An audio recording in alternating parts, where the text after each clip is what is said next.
നല്ല ആരോഗ്യമാണ്. ഇന്നിപ്പോൾ പുള്ളിക്ക് കാലിന് മുട്ടിന് പൊട്ടലുണ്ടായിട്ടുണ്ട്. ആ ഒരു പ്രശ്നമുള്ളൂ. എങ്കിലും എല്ലാ കാര്യവും ഓർമ്മയുണ്ട്. നല്ല സുന്ദരനായിട്ടിരിക്കുന്നു. ദൈവനിച്ച് ഞാൻ രാഷ്ട്രീയം പറയാൻ വന്നതല്ലേ. നിനക്കിതല്ല വേറെ ചിന്തയുണ്ട്. ഞാൻ ഇത് മെത്രാൻ എനിക്കും എൻ്റെ ഭാര്യയ്ക്കും കുറേ കൊന്തയും കിട്ടുകാലാത്ത സൈസ് കൊന്തയൊക്കെ തോന്നും. അതൊക്കെ മേടിച്ചു. വളരെ സന്തോഷം. പിതാവിൻ്റെ ആശംസ അനുഗ്രഹിച്ചു. തല കൈ വെച്ച് അനുഗ്രഹിച്ചു. എനിക്ക് പോണേ ദീപിക എന്നെ ആരും ഫാരിസ് ഔക്കറുടെ പത്രം അതിൻ്റെ കാര്യം എന്നോട് ചോദിക്കല്ലോ കേട്ടോ. ആ ബിഷപ്പ് ഇത് സംശയമുണ്ടോ? അത് അങ്ങനെ 2-3 ഉള്ള നീ ഞാൻ ഇന്നലെ പറഞ്ഞ കൂട്ട് 2-3 ഉള്ളൂ. അത് അവരുടെ വാപ്പായെ പറ്റി എഴുതിയിരിക്കുന്നത്. അത് പാരീസ് ഔക്കറാണല്ലോ. പാരീസ് ഔക്കറിൻ്റെ പത്രമല്ലേ, അവൻ്റെ വാപ്പായെ പറ്റി അവൻ എഴുതുകയാണ്. ആ പാരീസ് ഔക്കറിൻ്റെ ആണെന്നുള്ളത് എനിക്കറിയാമല്ലോ. പിന്നെ നീ ഏതാ? നീ ജനിച്ച നിന്റെ അപ്പനെ മാറ്റുമോ? നീ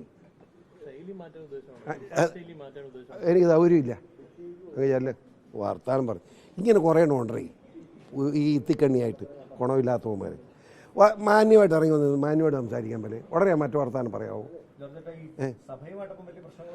സഭയായിട്ട് എനിക്കൊരു പ്രശ്നമില്ല. സഭയായിട്ട് പ്രശ്നമില്ലെന്നല്ല. സഭയുടെ പിതാക്കന്മാരെല്ലാം ബഹുമാനമാണ്.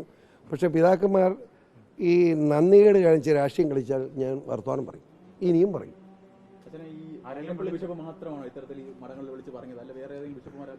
ഇത്തവണ മഠത്തിൽ വിളിച്ചു പറഞ്ഞായിട്ട് അറിഞ്ഞ് അങ്ങേര് മാത്രമാണ്. അതാ ഞാൻ അങ്ങേര് ചൂടായി വർത്താൻ. അത് മനസ്സിലാക്കണം. കാഞ്ഞിരപ്പള്ളി രൂപതയ്ക്ക് ഏറ്റവും കൂടുതൽ ഉപകാരം ചെയ്തിട്ടുള്ള ഒരു പൊതുപ്രവർത്തനമാണ്.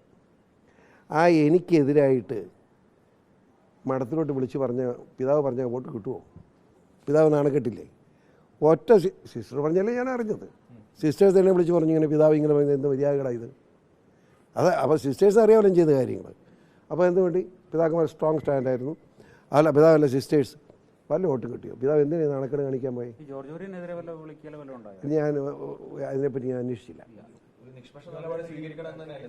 അതല്ലേ ഞാൻ പറയുന്നത്. പിതാവ് ഇതേ കല്ലറങ്ങാട്ട് പിതാവുണ്ട്. പുള്ളി ആർക്കെങ്കിലും വോട്ട് ചെയ്യാൻ പറയുന്നുണ്ടോ? വോട്ട് ചെയ്യാതിരിക്കാൻ പറയുന്നില്ലല്ലോ. എന്തൊരു ഐശ്വര്യമാണ്. ഞാൻ പറഞ്ഞു എനിക്ക് എന്നെ അനുകൂലിച്ച് മെത്രാന്മാർ വർത്താനം പറയണമെന്ന് ഞാൻ പറയാല. നീയല്ലേ ചോദിച്ചു? ഞാൻ പറയാല, പേടിക്കണ്ട. എനിക്ക് മെത്രാന്മാരുടെ പിന്തുണയും വേണ്ട. അത് ശരിയല്ലെന്ന് എൻ്റെ അഭിപ്രായം. കാരണം പിതാക്കന്മാരെന്ന് പറഞ്ഞാൽ എപ്പോഴും അവർ സഭയുമായി ബന്ധപ്പെട്ട് പോകേണ്ടവരാണ്. അപ്പം സഭയിൽ ക്രിസ്ത്യൻ സഭയായത്. ആ സഭയ്ക്കകത്ത് എല്ലാ രാഷ്ട്രീയക്കാരും കാണും. എന്നും നമ്മുടെ സഭ നേതൃത്വം രാഷ്ട്രീയത്തിൽ ഇടപെടുന്നു. വല്ല കാര്യമുണ്ട്, ഇടപെടാൻ പാടില്ല.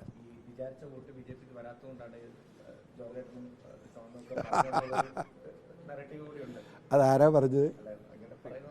നീ അത് ഉള്ളത്തരം പറയണ്ട. നീ അത് കൂടണ്ട. ഇഴയതി ഞാനും ഷോൺ ജോർജും കേരള നിയമസഭയെ കാണും. നീയൊക്കെ അന്നേരം കാണാൻ ഞാൻ കാണിച്ചു തരാം. വിളിക്കുന്ന എല്ലാം സന്തോഷമാണ്.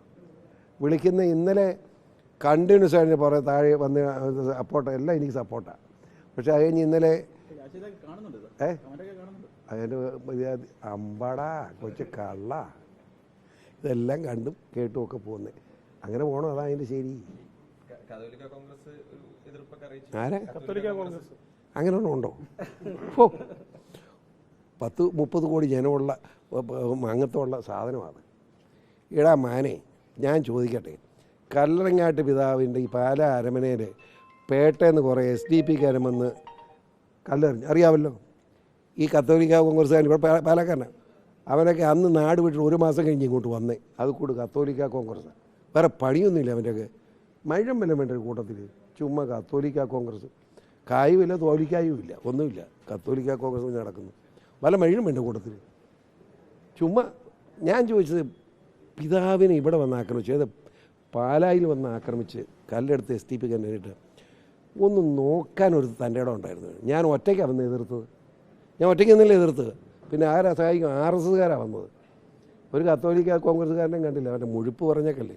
അവനെപ്പറ്റി വല്ലതും പറഞ്ഞാൽ എനിക്ക് തലപെരുക്കും വല്ലതും പറയും ഞാൻ. പോകട്ടെ.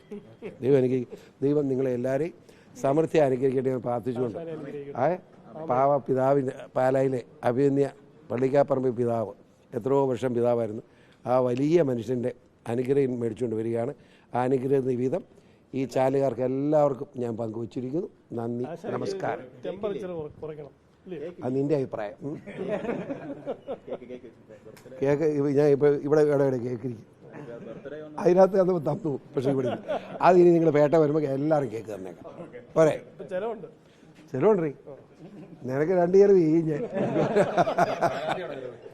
ഇവനെല്ലാം ചെയ്യണം, നമുക്കൊന്ന് ആലോചിക്കാം. തീർച്ചയായും നിങ്ങളെല്ലാം വന്ന് 4-ാം തീയതി.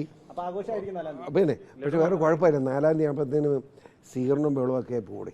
അങ്ങനെ ഒരു പ്രശ്നമുണ്ട്. നമ്മൾ 5-ാം തീയതി ആക്കി അഡ്ജസ്റ്റ് ചെയ്ത് താമസിക്കും. നിങ്ങൾ കാര്യം ചെയ്യും, 5-ാം തീയതി എല്ലാവരും വന്നേരെ. ലഡുവോ? ഇവൻ എന്തൊരു പോടേ ലഡു ആണ്. 1-ാം തരം കേക്ക് പിന്നെ സമോസ അതൊക്കെ കൈകാര്യം ചെയ്യാൻ. ഓ ധൈര്യമായിട്ടിരുന്നു.